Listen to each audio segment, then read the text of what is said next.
Dalam COVID-5 ada 5 buah prinsip baru yang dianut yang membedakannya dengan COVID pada versi-versi terdahulu.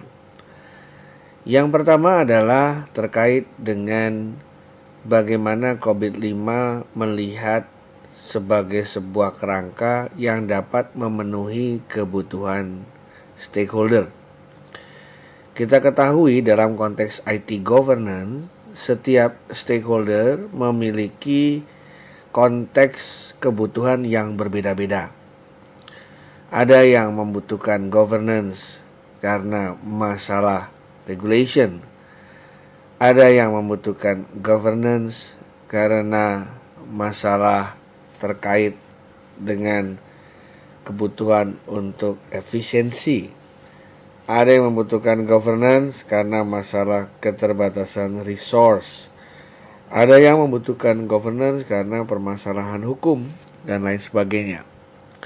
Di dalam COVID-5, berbagai kebutuhan tersebut berusaha untuk bisa diadopsi. Yang kedua adalah terkait dengan konteks atau posisi COVID terhadap bisnis proses perusahaan atau organisasi.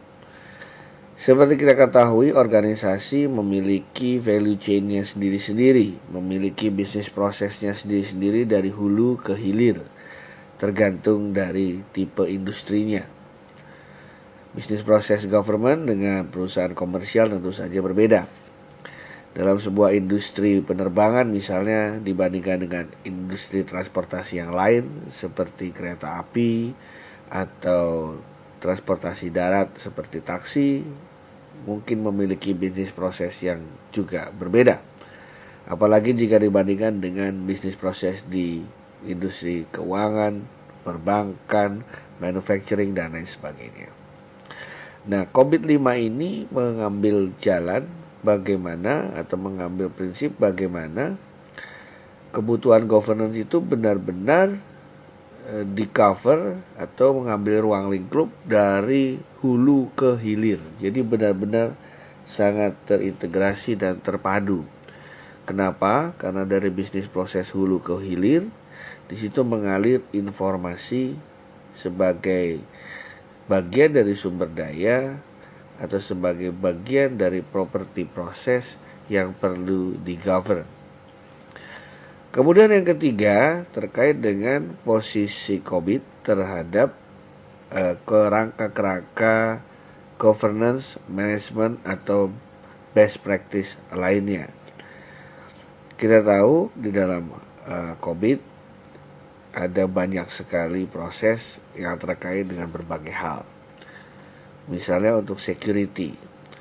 Untuk proses yang terkait dengan manajemen security, kita tahu di luar ada standar seperti ISO 27001.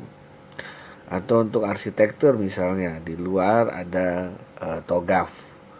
Atau mungkin terkait dengan software engineering, di luar ada CMM. Nah, COVID-5 ini berusaha untuk mengadopsi, menyelaraskan berbagai kerangka yang ada di industri, sehingga COVID-5 ini secara utuh memetakan seluruh kerangka yang ada tersebut dalam sebuah kerangka yang terintegrasi, kerangka besar. Jadi COVID-5 ini semakin compatible dengan berbagai standar lain yang ada di industri. Kemudian yang keempat terkait dengan bagaimana COVID melihat organisasi tersebut.